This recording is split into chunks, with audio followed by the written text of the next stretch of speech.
आज हम एक और नए चैप्टर के साथ हाजिर हैं और वो चैप्टर है कोऑर्डिनेशन कंपाउंड। ये क्लास 12th के पार्ट फर्स्ट बुक का लास्ट चैप्टर है, यानी आप ऑलमोस्ट 50% सिलेबस की तरफ को बढ़ रहे हो।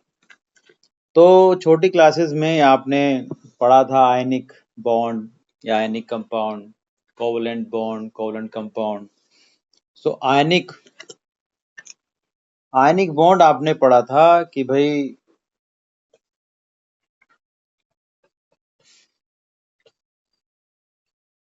आयनिक कंपाउंड्स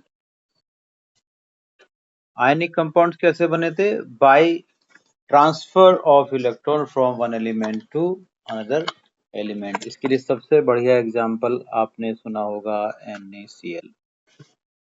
यानी यहाँ पर Na ने एक इलेक्ट्रॉन यूज किया है तो Cl ने लिया है। क्यों? Na का एटॉमिक नंबर था 11 यानी 281 और Cl का था 17 287 इलेक्ट्रॉन कॉन्फ़िगरेशन है। तो Na का 1 इलेक्ट्रॉन Cl के 7 वाले ग्रुप में जाता है और वो ऑक्टेट को कंप्लीट कर देता है। ऐसे कंपाउंड्स होते हैं आयनिक कंपाउंड्स। और दूसरे कंपाउंड आपने पढ़े थे कोवेलेंट कंपाउंड ऐसे होते हैं जिनमें आफ्टर शेयरिंग ऑफ इलेक्ट्रॉन, जैसे O2 N2, ये सब क्या होंगे? जिनमें इलेक्ट्रॉन की शेयरिंग हुई तो उसे हम कहेंगे कोवेलेंट कंपाउंड। एक तीसरे टाइप का कंपाउंड और होता है जिसे कहते हैं कंपाउंड। ठीक है। अब कोऑर्डिनेशन में क्या होता है कि कोई लिगेंड, कोई आयन, कोई एलिमेंट क्या करेगा? लोन पेयर इलेक्ट्रॉन की सेंट्रल एलिमेंट देगा। ठीक है। यानी ये जो पेयर ऑफ इलेक्ट्रॉन है ये इलेक्ट्रॉन डोनेट किए जाएंगे। तो जिस साइड से जा रहा है वो है डोनर और जो ले रहा है उसे कहेंगे एक्सेप्टर। ठीक है। इसको हम इस एरो से रिप्रेजेंट करते हैं, इस बॉन्ड को। ठीक है। तो कोऑर्डिनेशन कंपाउंड एक्चुअली क्या है? व्हेन नंबर ऑफ एनायन और न्यूट्रल मॉलिक्यूल, न्यूट्रल में जैसे वाटर मॉलिक्यूल्स होगा, अमोनिया होगा, NH3, are bound to metal by coordinate bond. Coordinate bond कौन सा समझाया मैंने? ये इलेक्ट्रॉन पेयर एक तरफ से डोनेट करेगा, दूसरा लेगा। तो जो डोनर स्पीसीज हैं, आइदर वो एनायन होंगे, न्यूट्रल मॉलिक्यूल होंगे, कभी कभी पॉजिटिव आयंस भी करते हैं। तो क्या कोऑर्डिनेशन बॉन्ड के थ्रू सेंट्रल मेटल को बॉन्ड बनाएंगे and such type of bond is known as the coordination compound और कॉम्प्लेक्स कंपाउंड। सबसे पॉपुलर एग्जांपल है K2Cr2 सॉरी K4FeCN6। ठीक है। पहली बात, इन कंपाउंड की पहचान होती है कि ये दो आयन देंगे, एक कैटायन और एक देंगे ये एनायन ब्रेकअप होने के बाद। अब इसमें देखेंगे ये ग्रुप ऑफ आयन है, Fe भी और Cn भी साथ है। तो Cn ने क्या करा? इलेक्ट्रॉन पेयर Fe को दिए, तो ये बॉन्ड कौन सा बन गया? Coordination bond. बात समझ में आई? क्लियर? यानी इनमें आयन तो बनेंगे दो, पॉजिटिव और नेगेटिव, यानी कैटायन एनायन बनेंगे, लेकिन एनायन जो होगा वो ग्रुप ऑफ आयन होगा। जैसे आप NaCl ब्रेकअप करते हो तो Na पॉजिटिव Cl नेगेटिव, एक कैटायन बना एक एनायन बना। यहाँ पर जब आप K4FeCN को ब्रेकअप करोगे तो यहाँ पे दो आयन बने। कौन से जी? 4K positive plus FeCN 6 4 negative. तो ये दो आयन बने, एक नेगेटिव और एक पॉजिटिव। आगे बढ़ते हैं, इसी चैप्टर में आगे हम करते चलेंगे। इन coordinate compound central atom is known as central metal. और वो कौन से होते जनरली?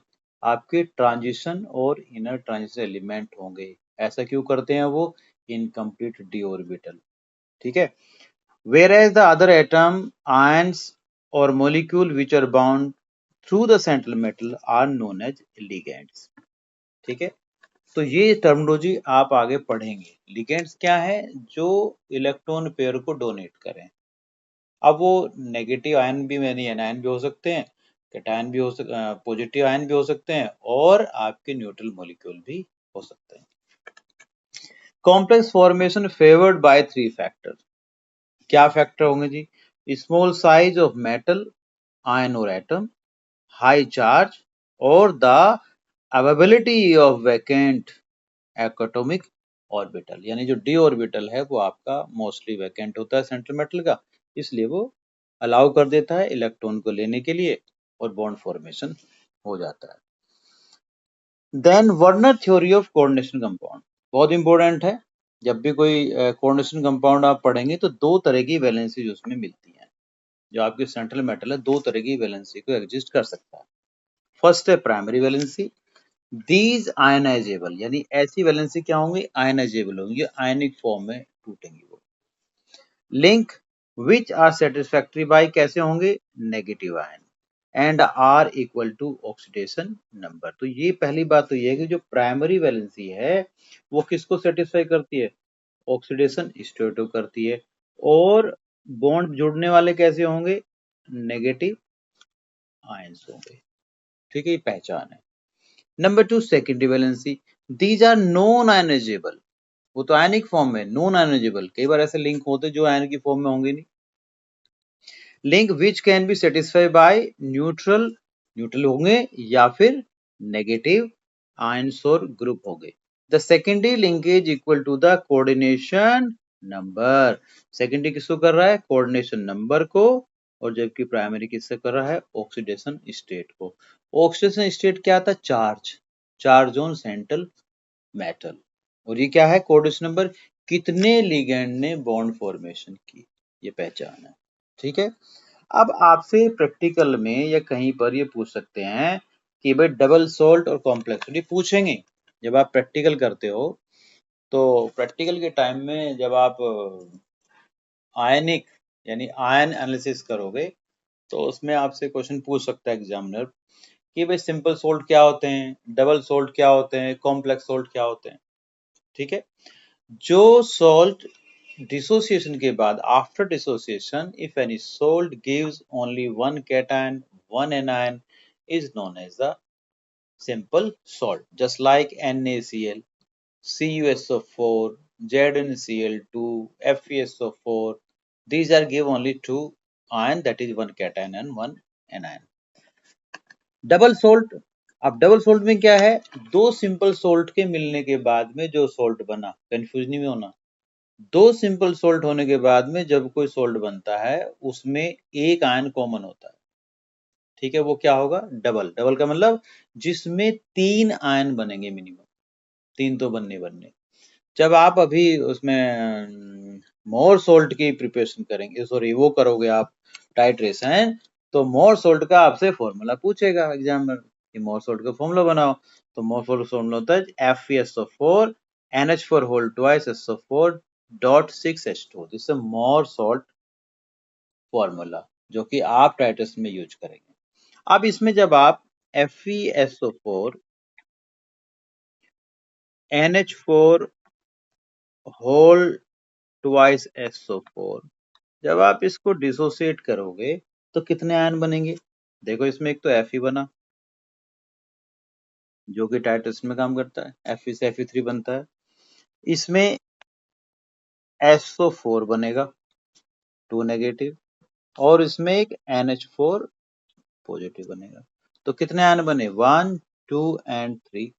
तो ये सिंपल सोल्ट एक तो FeSO4, एक सिंपल सोल्ट ये NH4 होल टू SO4। तो ऐसे सोल्ट के कॉम्बिनेशन को आप डबल सोल्ट कहते हैं।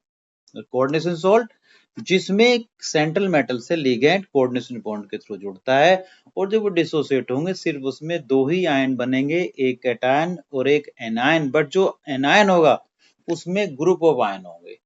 जैसे अभी मैंने समझाया था आपको K4FeCN6, तो K4 यानी पोटेशियम हो गया कैटायन, लेकिन FeCN6 वो अपने आप में क्या है? एनायन है, नेगेटिव चार्ज है, बट वो ग्रुप में है। ठीक है, तो हम इसको डेफिनेशन को जल्दी पढ़ लें, ये आपके बुक में छोटा सा कहीं पार्ट होगा। The usually contain two simple salt in equimolar proportion. The simplest salt form which they are formed may or may not be equimolar proportion. Number two definition, sorry, difference, the double sword loses its identity in the solution. जब आप टूट जाएगा, breakup हो जाएगा, तो जो उसकी अपनी प्रॉपर्टी थी वो डिसोसिएट हो जाएगी. The coordination compound यानी complex retain its identity in the solution. They are ionic compounds and do not contain any coordinate bond. जबकि ये क्या होते हैं? They may or may not be ionic, but the complex part always contains coordinate bond. The properties of the double salt are same as those of its constituents compound. The properties of the coordination compound are different from its constituents. तो ये double salt के कुछ example हैं, KCl, MgCl2 dot 6H2O, carnallite, FeSO4, NH4 whole 2 SO4 dot 6H2O, more salt, K2SO4 Al2SO4 whole thrice dot 24H2O, potash, alum. ये आपके क्या हैं? Double salt के एग्जाम्पल हैं. कोई दिक्कत, कोई परेशानी? जबकि एग्जाम्पल ऑफ कॉम्प्लेक्स सोल्ट, जैसे कि मैंने आपको पहले बताया था, K4FeCN whole 6, K2PdCl4, K2NiCN whole 4. पहचान इसकी ये है कि बड़ा ब्रैकेट के बीच में इसके सेंट्रल मेटल और लिगेंड होते हैं. So complex compound is also known as the coordination compound. Next topic में इस चैप्टर के आप कुछ डेफिनेशंस पढ़ेंगे. इससे पहले कि डेफिनेशन को आप शुरू करें, ध्यान से देखो, इसमें हमने एक कोऑर्डिनेशन कंपाउंड को इंडिकेट किया है. ये इंडिकेट है CONH3 होल 6 और Cl3. ठीक है, ये ब्रैकेट के अंदर है कुछ और एक पार्ट ब्रैकेट के बाहर है, तो इनको हमने आइडेंटिफाई किया है. जो आपका ब्रैकेट के अंदर तक पूरा स्पीसीज है उसको हमने कहा कोऑर्डिनेशन स्फीयर और एंटिटीज, कोऑर्डिनेशन एंटिटीज और कोऑर्डिनेशन स्फीयर. ये जो ट्रांजिशन एलिमेंट है, ये CO भी हो सकता है, CO है, ये हो सकता है, Mn हो सकता है, क्रोमियम हो सकता है, निकल हो सकता है, Mn हो सकता है. ये सब क्या आपके डी ब्लॉक एलिमेंट है. ठीक है, तो इनको क्या कहेंगे हम? Central metal. और जो ये NH3 है या CN है, Cl है, H2O है, ये क्या होंगे? लिगेंड्स होंगे. ठीक है, अब इसके नीचे जो नंबर लिखा हुआ है वो 4 हो सकता है, 3 हो सकता है, 5 हो सकता है, इसे कहेंगे कोऑर्डिनेशन नंबर. और जो ब्रैकेट के बाहर राइट हैंड साइड पर लिखा हुआ है उसे कहते हैं काउंटर आयन. काउंटर आयन, ध्यान रखना, ब्रैकेट के बाहर जो भी होगा उसको क्या कहेंगे? काउंटर आयन कहेंगे. और जो ब्रैकेट के बिल्कुल लेफ्ट है उसे कहते हैं कैटायन. ठीक है, अब वन बाय वन हम इनकी डेफिनेशन को थोड़ा सा समझ लेते हैं. तो सबसे पहले पढ़ेंगे कोऑर्डिनेशन एंटिटीज. क्या समझाया मैंने? बिग ब्रैकेट के अंदर जो भी पार्ट है उसको कहेंगे कोऑर्डिनेशन एंटिटीज और कोऑर्डिनेशन स्फीयर. एक कंपाउंड, एक coordination compound, sorry, coordination entities consist of क्या? Central metal or ion of metal to which attach a fixed number of other atom in group is called ligand. यानी ligand central metal के साथ जब जुड़ जाता है उसको हम बिग ब्रैकेट से रिप्रेजेंट कहेंगे, उसको कहेंगे कोऑर्डिनेशन एंटिटीज और coordination sphere. For example CONH3 whole 6 3 positive. ये CO जो है कोबाल्ट है, यहाँ पर कार्बन मोनोऑक्साइड मत समझना, CO. ठीक है, PtCl4 whole twice, sorry, PtCl bracket 2 negative, FeCN whole 6 bracket big bracket 3 positive. तो ये हो गया आपके coordination entities, coordination sphere. Coordination ion. In coordination entities the atoms ion to which a fixed number of ion group are bound in a definite geometry arrangement around is called central atom और ion. यानी जो numbers हैं, जो coordination species जुड़ती हैं वो एक specific geometry में जुड़ती हैं. 4 होंगे, 5 होंगे, 6 होंगे, एक स्पेसिफिक ज्योमेट्री को अचीव करेंगे. इन नंबर्स को हम कहते हैं coordination ion. Ligands. The donor atom, यानी वो एटम, वो स्पीसीज जो इलेक्ट्रॉन पेयर को डोनेट कर रही है, किसको? सेंट्रल मेटल को, उसे कहेंगे हम ligands. The donor atom molecule or anion which donate a pair of electron to the metal atom are called ligands. For example, Br negative, Cl negative, Cn negative, OH negative, O2 negative. तो सब क्या है आपके ligands है. Ligands which can ligate through two different atom species in it is called ambident ligand. यानी एक ऐसा हमारे पास आयन है जैसे Cn है, तो वो C के थ्रू भी जुड़ सकता है, N के थ्रू भी जुड़ सकता है. NO2 ये N के थ्रू भी जुड़ सकता है और O के थ्रू भी जुड़ सकता है. तो ऐसे आयन को हम क्या कहते हैं? एम्बिडेंट लिगेंड कहते हैं. क्या सृष्टि क्या बोलते हैं? एम्बिडेंट यानी जैसे Cn है, अब Cn का ये C के थ्रू भी जुड़ सकता है सेंट्रल मेटल और N के थ्रू भी. तो ऐसे आयन होते हैं आपके एम्बिडेंट लिगेंड्स, जैसे CnNC, SCN, NCS, NO2 और ONO. कोई डाउट है इसमें? Next, denticity and chelation. Denticity. When coordination of more than one sigma electron pair donor group from the ligand to the same central metal or ion takes place is called chelation, and such ligand is called the chelating ligand. यानी जितने number आपके ligand जुड़ रहे हैं वहां वो chelation कहलाते हैं. The number of such ligand group indicate the denticity of the ligand. और दूसरी डेफिनेशन ये भी हो सकती है, denticity is defined the number of coordination atoms present per ligand. Suppose करो सेंट्रल मेटल से सिर्फ एक ही टाइप का आयन अटैच है, ठीक है. एक टाइप का क्या है? Cl है, ठीक है, NH3 है, H2O है, Cn है. सिर्फ ये एक साइड से अटैच होने वाले हैं. समझ बात आई? जो एक साइड से अटैच हो उनको हम क्या कहेंगे? मोनोडेंटेट और यूनिडेंटेट.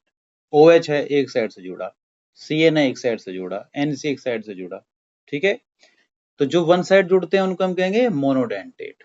अब आती है डाइडेंटेट, यानी ऐसा लिगेंड जो दो साइड से सेंट्रल मेटल को अटैच करे, ठीक है.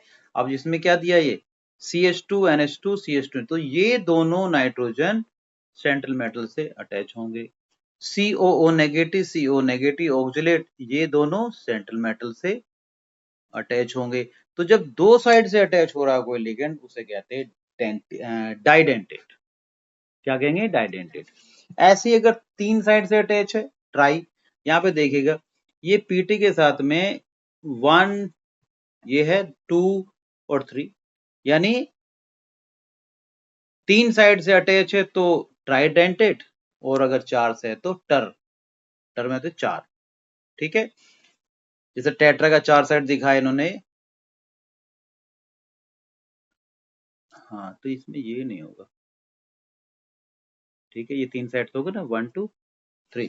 ऐसे किस साइड से देखो 1 2 3 एंड 4.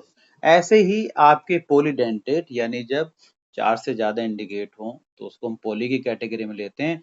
ये एक एग्जांपल आपका हेक्साडेंटेट का है जिसमें 6 साइड से अटैच है. कैसे? 1 1 2 3 4 5 और 6, ये 6 साइड से अटैच है.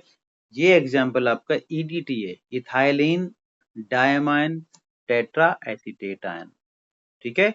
ये आपका पॉलीडेंटेट कैटेगरी में आता है. बस समझ में आ गई?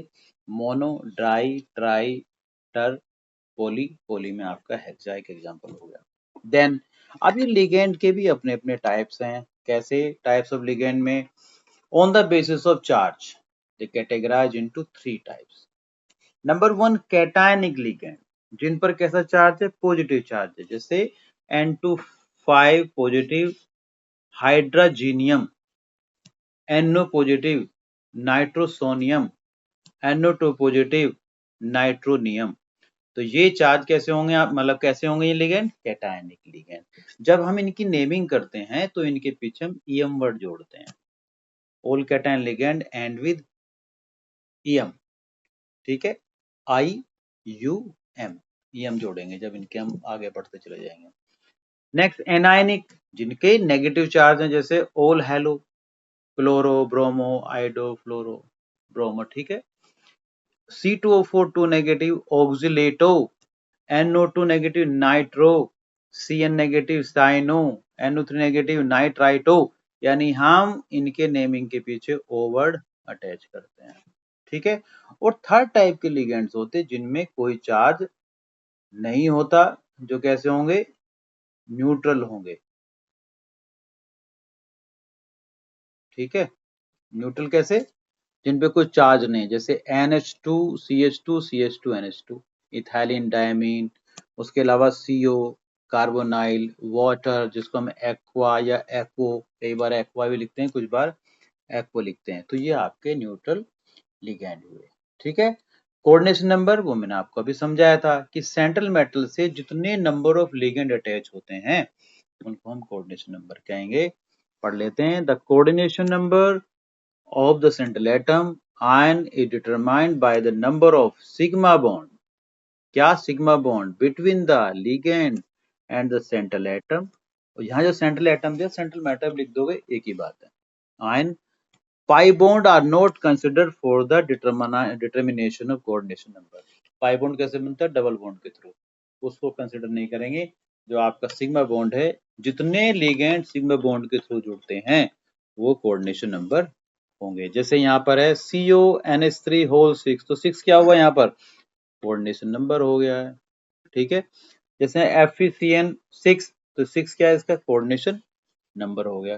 कोऑर्डिनेट स्फीयर ही कोऑर्डिनेशन एंटिटीज होता है, सेम मीनिंग है। नेक्स्ट कोऑर्डिनेशन पॉलीहेड्रन, जैसे मैंने आपको बताया कि जब सर्टेन नंबर ऑफ लिगेंड जुड़ते हैं सेंट्रल मेटल से तो एक पर्टिकुलर ज्योमेट्री बनाते हैं। टेट्राहेड्रल होगा, ट्रायंगुलर पिरामिडल होगा या ऑक्टाहेड्रल होगा, उसे कहते हैं पॉलीहेड्रन। द स्पेशियल, स्पेशियल मतलब स्पेशियल, वो नहीं स्पेशल वाला नहीं, स्पेशियल जो 3D स्ट्रक्चर बनाते हैं। The spatial arrangement of the ligand atom which are directly attached to the central atom और ion define a coordination polyhedron about the central metal like tetrahedral, square planar, octahedral, square pyramidal are some coordination polyhedron। बात समझ में आ गई कि after attach the ligand with certain central metal they acquire a specific spatial arrangement, that is square planar है या triangular pyramidal है, octahedral है, these are known as poly coordination polyhedron। Oxygen number of central atom, आप जब सब जितने भी ligand अगर उनको हटा दें, लूज कर दें, वहां से रिमूव कर दें, जो भी चार्ज उस पर डेवलप होगा उसे कहेंगे ऑक्सीडेशन नंबर। सो ऑक्सीडेशन नंबर एक्चुअली में क्या है, एक चार्ज है, जो चार्ज होता है सेंट्रल मेटल पर। ओके, नेक्स्ट होमोलैप्टिक, एग्जाम में पूछते हैं डेफिनेशन कि होमोलैप्टिक क्या होता है, हेटेरोलैप्टिक क्या होता है। होमो वर्ड से पता लग रहा, होमो यानी जब लिगेंड एक ही जैसे हों, ठीक है। जब सेंट्रल मेटल सिर्फ वन टाइप, एक ही टाइप के लिगेंड जुड़े, जैसे Cl है, Cl6 हो गए जी, NH3 4 हो गए, CN4 हो गए, तो उसे कहेंगे होमोलैप्टिक। हेटेरोलैप्टिक क्या है, जब दो या दो से ज्यादा अटैच हो, यानी सेंट्रल मेटल के साथ में मान लिया Cl के भी 2 जुड़े हुए हैं, NH3 के 4 जुड़े हुए हैं, या वाटर का 3 जुड़ा हुआ है, तो उसे कहेंगे हम हेटेरोलैप्टिक। सो complex in which a metal is bound to only one type of ligand are known as homolaptic complex। ठीक है, जैसे कि इसमें CONH3O6 NH3 है, एक ही टाइप का है, और यहाँ इसमें देखोगे COCl2 NH3, तो Cl और Cn दो डिफरेंट लिगेंड है, इसे कहेंगे हम हेटेरोलैप्टिक। काउंटर आयन, जो आपके कोऑर्डिनेशन स्फीयर से राइट हैंड पर रखे हैं, जो नॉन आयनाइजेबल है, sorry, the ions outside the square bracket of coordination complex are known as the counter ion। For example, Cl3, the three chloride ion outside the square bracket are counter ion। यहाँ बात समझ में आ गई। तो ये एक basic idea था इस वीडियो का कि कोऑर्डिनेशन कंपाउंड पढ़ने से पहले आप क्या क्या बेसिक चीज आपको समझ में आनी चाहिए, जिससे कि आप आगे का चैप्टर को स्मूथली कर सकें। तो इस वीडियो में हम इतना ही करेंगे, और आपको पता है कि फ्री में कुछ मिलने वाला है नहीं भाई, कोई ज्ञान मिलेगा तो कुछ दोगे जब भी तो मिलेगा। किसी गुरु के पास जाओगे, किसी मंदिर में जाओगे, कहीं कुछ ना कुछ दान करोगे, तो यहाँ दान देने के लिए आपके पास क्या होना चाहिए? लाइक हो गया और शेयर हो गया, ये आपको कर देना है।